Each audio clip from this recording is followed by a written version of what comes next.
Halo, apa kabar Anda semua? Senang sekali masih terus bisa menjumpai Anda dan mengupdate berbagai informasi aktual ya. Bung Rocky, kita akan mulai dari mana yang enak ya? Kita update Pak, dulu dari korban di Cianjur ya, gempa bumi oke. Cianjur. Angkanya terus meningkat sampai tembus sekarang udah 271 orang dan dan 40 orang yang luka-luka. Ini angka ini sangat besar karena memang ini dampak dari gempa yang di bawah ya, itu daratan. Ini kan biasanya gempa-gempa kita itu dipicu gempa yang di bawah di kedalaman laut itu walaupun besar tapi mungkin yang dikhawatirkan kan tsunami. Tapi kalau ini daratan jadi dampaknya memang serius. Ya itu pertanda awal bahwa persiapan-persiapan pemerintah itu kurang lengkap. Kan harusnya pemetaan yang dibuat dari zaman Pak SBY itu ada pemetaan baru tentang bencana itu. Bahkan ada staf khusus pada waktu Andi Arief yang memantau terus teknologi apa yang bisa dipakai untuk memantau bencana itu. Tetapi memang teknologinya tertinggal terus. Tetapi yang nggak boleh tertinggal adalah antisipasi pemerintah terhadap mitigasi. Kan itu intinya tuh. Jadi kalau ada 170 orang di situ, itu artinya 271 bro. 271 apalagi itu. Ya. Itu artinya ya struktur sosial yang harusnya dipersiapkan nggak berlangsung kan. Misalnya soal kewaspadaan gempa itu yang kita lihat yang ditaruh itu dia di pinggir-pinggir pantai ada itu jalur evakuasi, bertanda daruratnya di mana tuh, titik kumpulnya di mana. Mestinya udah ada peta, dan saya kira peta itu udah ada dari zaman Belanda itu tentang mana potensi patahan tuh, dan itu yang mesti langsung dikasih warning di situ tuh, begini caranya berkumpulnya di sini. Sementara kita harus nunggu teknologi gempa tuh, mitigasi itu mesti dilakukan. Itu memang fungsi dari anggaran. Tetapi kalau pemerintah punya akal sehat, dia tentu mewaspadai itu sejak dari awal pemerintahan Presiden Jokowi misalnya, bahwa itu harus prioritas dibandingkan IKN. Kan itu intinya kan. Jadi memang kalau struktur bangunan-bangunan rakyat itu kan pasti sangat sederhana tuh. Kan pemerintah mesti langsung baca itu, oh ini sederhana, ini bahaya, ini ada di atas patahan, ini potensi guncangannya betul-betul katastrof nanti itu. Itu yang mestinya dibuat pemerintah supaya kita rasa aman gitu kan. Jadi jangan sekedar memikirkan ibu kota negara sementara rumah-rumah di rakyat itu nggak disiapkan sebagai bahan yang tahan gempa misalnya. Itu poinnya. Yang kedua, tiba-tiba netizen memperhatikan bahwa banyak pejabat yang langsung datang ke daerah itu. Dan itu agak ajaib bagi netizen karena seperti mau pamer kembali ini kita hadir di situ, negara hadir tuh. Jadi bukan soal kemanusiaan yang akhirnya dipermainkan di situ, tetapi orang mau ingin agar supaya di tempat lain jangan sampai terjadi. Karena itu lakukan juga mitigasi di tempat lain bahkan sebelum ada potensi. Karena seringkali dianggap bahwa guncangan kecil atau erupsi kecil di satu daerah itu sebetulnya terkait dengan ring of fire yang bisa berentetan di sepanjang Pulau Jawa terutama tuh. Kemarin ada heboh kecil bahwa itu gunung tempat sana itu saya suka lupa. Gunung Gede, Pangrango itu ada api di situ tuh. Orang mulai menduga-duga ada sesuatu karena ada isu bahwa gunung, bukan lagi isu, ada satu problem baru karena akan dieksploitasi geotermal di Gunung Gede itu. Jadi walaupun nggak terkait, orang bisa aja bikin imajinasi begituan kan. Jadi sebetulnya bagian-bagian teknologi itu disiapkan, tapi pengertian sosial tentang kegempaan juga mesti diucapkan oleh pemerintah. Nah, kita bayangkan misalnya sepanjang jalan Cianjur itu kan baliho capres kan bertebaran di situ kan, yang wajahnya gede-gede itu. Tetapi nggak ada baliho yang misalnya si capres mengatakan ini saya akan nyapres di sini, tapi saya tahu ini rawan gempa, maka ini saya sumbangkan semacam manual book untuk persiapan misalnya tuh.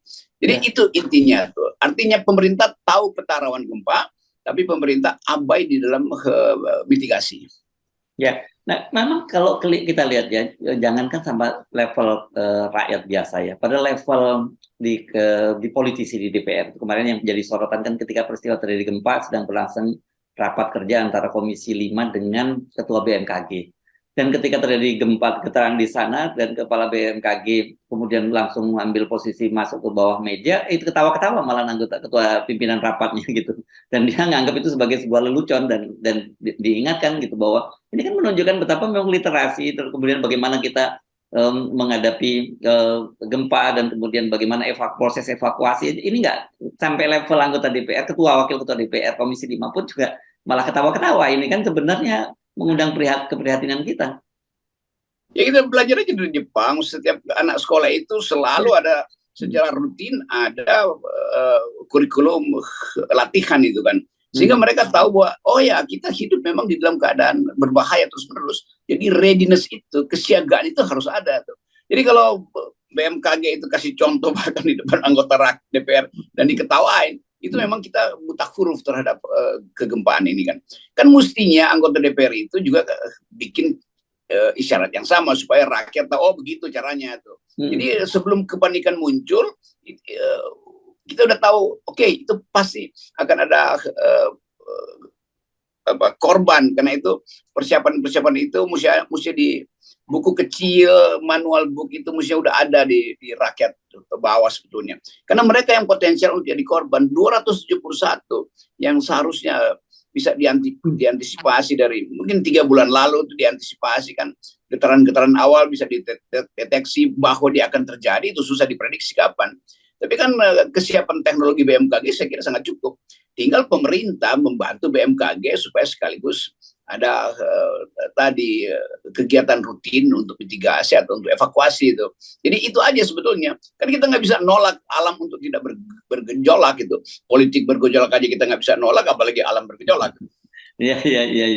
Ya ini menunjukkan sekali lagi betapa memang kita ini masih buta huruf gitu ya soal menghadapi gempa bumi. Karena kalau level anggota DPR aja masih seperti itu, apalagi rakyat kita biasa. Dan saya kira mesti mulai dipikirkan, apalagi untuk daerah-daerah yang rawan gempa, jadi tradisi benar seperti Anda cerita tadi, anak-anak kecil Jepang, dia tahu sekali, pasti dia nggak akan ketawa ketika lihat, malah dia mungkin terheran-heran ada wakil ketua DPR, wakil ketua Komisi 5 ketawa-ketawa melihat gempa itu buat anak Jepang itu hal yang aneh.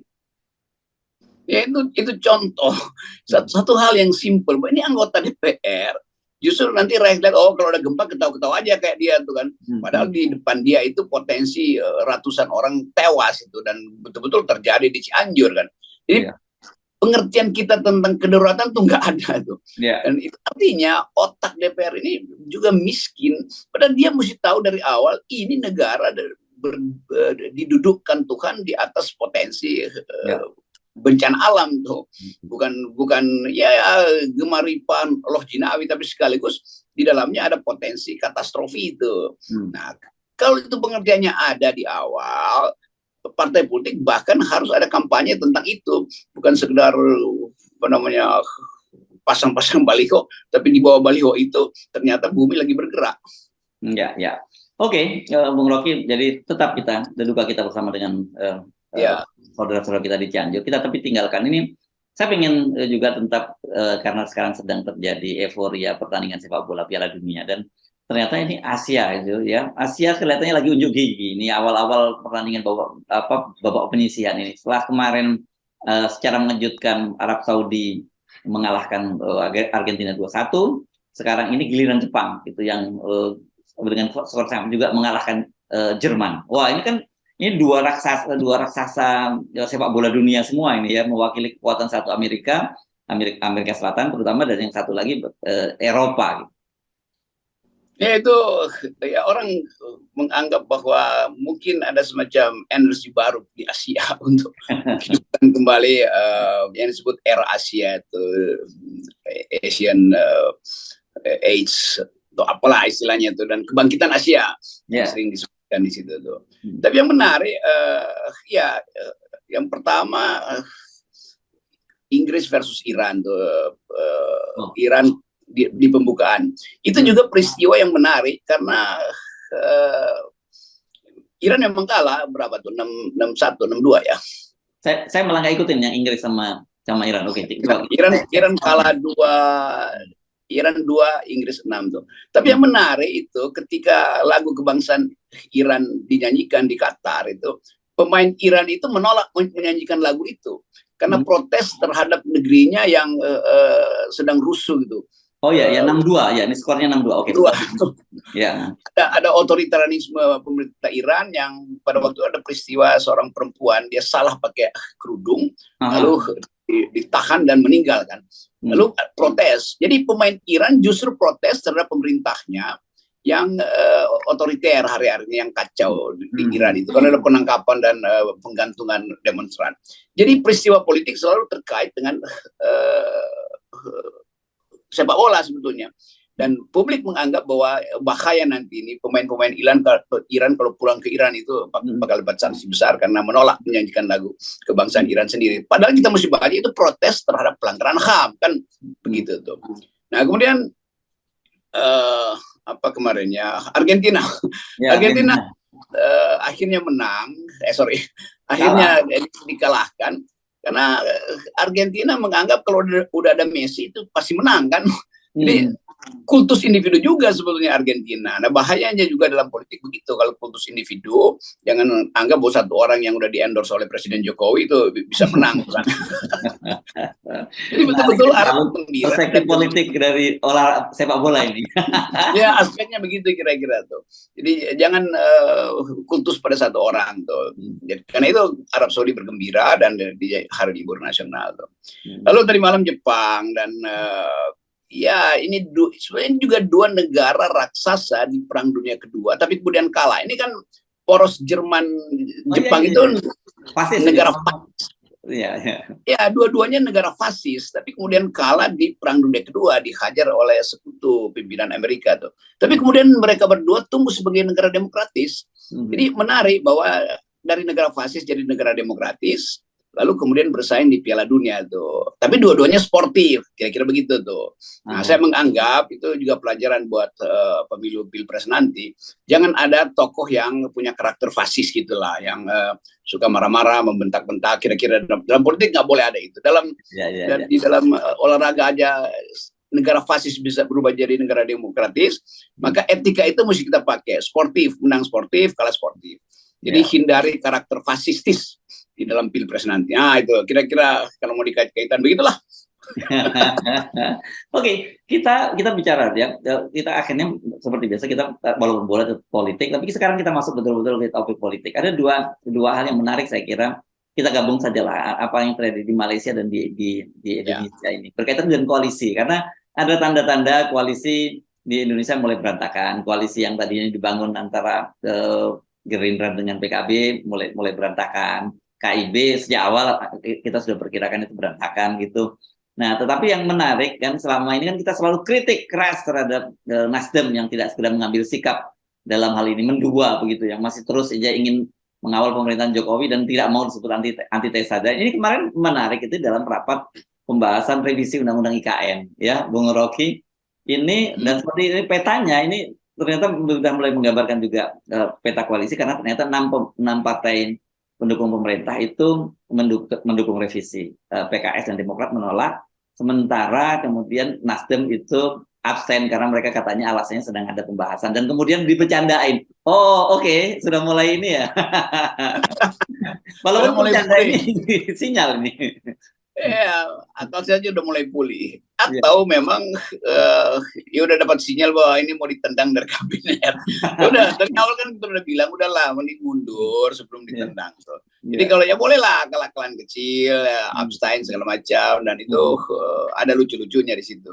Tapi sekali lagi kita mau lihat nanti konsekuensi kalau Nasdem ditendang dari kabinet. Kan itu artinya dia nggak punya akses apa-apa lagi terhadap ya kebijakan yang pasti juga memungkinkan ada aspek bisnis di situ. Itu udah biasa, partai politik selalu nunggu bisnis di belakang kebijakannya. Nah kita mau tunggu kalau Nasdem keluar dari situ, dia punya aset apa tuh untuk mengusung Anies tuh. Karena biasanya kalau udah nggak ada potensi di kabinet, ya udah Nasdem akhirnya jadi ormas juga akhirnya kan. Nasdem disebut partai karena ada wakil di kabinet. Jadi udah balik lagi kepada Nasdem ormas. Jadi Nasdem jadi relawan Anies saja, nggak usah jadi partai politik sebelumnya. Dan itu sebetulnya ukuran terakhir tuh. Dan saya kira Pak Surya Paloh udah ngerti itu dan dia akan ambil risiko tuh. Kalau itu terjadi, nah itu Anies akan betul-betul muncul sebagai tokoh antitesis. Jadi Nasdem pada akhirnya akan jadi antitesis Jokowi itu. Kalau tanda-tandanya begini tuh. Tetapi Pak Jokowi juga tahu, gue tahu ada beberapa sprindik yang masih. Kira-kira begitulah. Jadi kita ngerti lah ini. Jadi kalau skornya ya ini masih draw lah kira-kira. Ini time masih diperlukan. Nasdem kan baru minta injury time ini karena mengatakan dapat internal dulu. Coachnya masih pusing nih apa ganti pemain atau sekedar posisinya diperbaiki. Yaudah, kita tunggu aja langkah berikut Nasdem yang harusnya lebih radikal dari sekedar apa tadi abstain. Tapi saya kira sebenarnya harusnya Pak Surya juga sebagai politisi matang sudah tahulah kemana kira-kira ininya akan bermuara gitu ya. Jadi saya kira kalau gantung begini, ini kayak di Malaysia nih, jadi koalisi gantung gitu ya.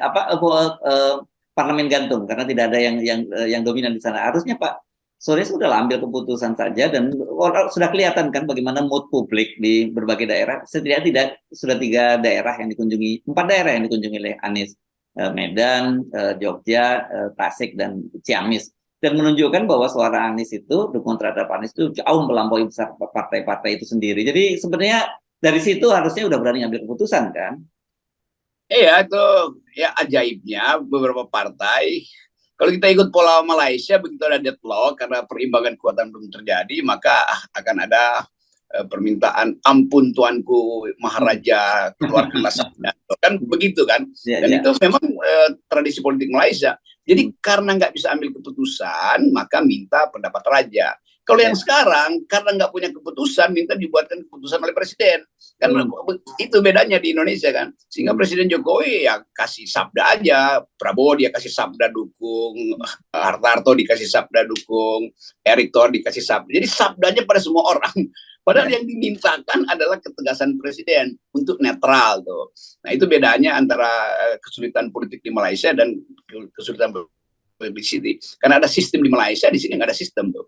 Jadi kira-kira itu. Nah itu artinya karena nggak ada sistem, maka yang disebut koalisi di kita itu koalisi tukar tambah yang sangat pragmatis tuh, yang bisa bahkan separuh jalan udah bubar, nyari koalisi lain lagi tuh. Jadi itu inti dari demokrasi kita karena nggak ada kematangan, nggak ada integritas di dalam partai-partai. Jadi semuanya nunggu sesuatu keajaiban dari Presiden Jokowi itu. Ya, kan tapi bedanya kalau Malaysia itu meskipun raja itu di sana lebih pada simbol gitu ya, tetapi dalam kasus semacam ini dia punya kedudukan tertentu. Jadi menjadi sumber otoritas tertinggi yang kemudian dipatuhi oleh semua. Dan ketika raja misalnya Duli raja bersabda, nah itu semua akan terima. Tapi kalau di sini ketika Duli presiden yang bersabda, orang malah justru bertanya-tanya. Itu seperti ingat kemarin kita diskusi kita dengan Pak Lanyala Mataliti ketika diperpanjang, sabar dulu. Itu penghormatan pada raja itu karena tradisi, dan raja selalu menganggap bahwa itu soal politik. Jadi saya mengerti apa yang terjadi. Nggak ada pemihakan raja di situ tuh. Dan orang merasa adil. Raja sabda raja itu adalah sabda Raja Sulaiman yang seringkali adil tuh. Kalau sabda raja di Indonesia itu sabda yang orang curiga ini sabda raja apa sabda oligarki sebetulnya kan. Jadi itu intinya kenapa orang menganggap kalau Pak Jokowi yang kayak kasus kemarin Pak Lanyala, kalau Pak Jokowi yang mensabdakan dekret, ya orang nggak percaya. Sabda apa nih, sabda nipu apa? Jadi kekuatan sabda itu tergantung pada moral seseorang, integritas seseorang. Ya, kan di Melayu kan ada pepatah Bung Rocky bahwa raja adil raja disembah, raja lalim raja disanggah. Nah, itu dia. Nah, ini mungkin kita masuk di situ tuh. Dalam keadaan orang anggap ya raja yang sekarang itu susah untuk disembah karena dari awal udah nggak adil. Tapi itu kan itu yang kita sebut sebagai keunikan budaya politik timur kan. Kalau di barat ya udah terang-terangan aja tuh, oposisi langsung bekerja, maka dalam 2-3 jam udah selesai tuh sistem parlementer, udah kasih kita ganti Perdana Menteri. Itu gampang karena sistem udah jalan. Kalau di sini tukar tambahnya panjang karena masing-masing saling ngintip, dan dalam upaya mengintip itu yang diintip bukan kebaikan tapi keburukan tuh, atau kejahatan, bahkan sama-sama menyimpan kejahatan. baik rajanya maupun yang minta disabdai. Ya, ini memang update di Malaysia hari ini dikabarkan yang dulu yang di Pertuan Agong kan gitu sistemnya di sana yang dipilih itu juga dipergilirkan juga lah kayak ketua KTT G20 cuma lebih lama lah ada periodenya begitu ya. Ini hari ini akan berkumpul dengan 9 sultan karena mereka kan negara federasi. Jangan lupa ya orang lupa bahwa Malaysia itu negara federasi ya dan secara ekonomi baik-baik saja itu bahkan sekarang jauh lebih bagus dibandingkan Indonesia termasuk sumber daya manusianya IQ-nya lebih tinggi dari Indonesia gitu itu dia negara federasi ini nanti kita ingatkan Bung Rocky. Jadi mereka bertemu dan hari ini saya kira akan mengambil keputusan dan biasanya ketika nanti ada keputusan dari yang di Pertuan Agung itu akan ditaati meskipun para politisi saling berkontestasi. Nah karena sekarang belum tidak ada yang meraih suara mayoritas di parlemen ya kembali otoritasnya dikembalikan kepada yang di Pertuan Agong. Ya itu betul. Jadi 9 naga bertemu yang di Pertuan Agong. Oh sorry, 9 sultan maksudnya. Kalau di sini 9 naga yang bertemu. Lalu itu bedanya juga sama kita. Kalau 9 sultan karena sistem itu begitu tuh. Jadi minta semacam fatwa. Kalau 9 naga itu untuk nekan raja di sini itu jadi bedanya terlihat. Kepentingan kita dengan demokrasi adalah memastikan bahwa presiden itu ada di atas semua golongan itu. Jangan dikendalikan oleh 9 sultan, oleh 9 naga. Clear itu ya, Bang Rocky, dan itu catatan kita untuk Nasdem gitu ya. Kita justru dorong Nasdem, ayo dong, ini jangan tanggung gitu. Semua kalau yang apa yang tanggung tuh nanti hasilnya juga nggak maksimal. Ya, saya juga berpikir begitu. Kan Nasdem mau berkoalisi dengan Demokrat dan PKS. Ya, Demokrat PKS ada di pihak oposisi. Kalau Nasdem berkoalisi, ya pasti Presiden Jokowi juga menganggap berarti dia berpihak pada oposisi kan. Jadi udah clear aja. Udah clear kan itu. Rumit-rumit. Kenapa mau sih ditutup-tutupi lagi mau mengawal sampai akhir masa jabatannya Pak Jokowi Pak Maruf kan basa-basi banget itu kan. Atau basi banget, bukan basa-basi banget. Ya, basi banget, betul. Ya tentu Pak SBY akan merasa enak aja mau mengawal. Kita koalisi justru di luar, jadi kira-kira begitu. Dan semoga tukar tambahnya nggak terlalu banyak pakai mahar, tapi pakai akal aja tuh. Yes, oke. Dan kita kawal dengan akal sehat.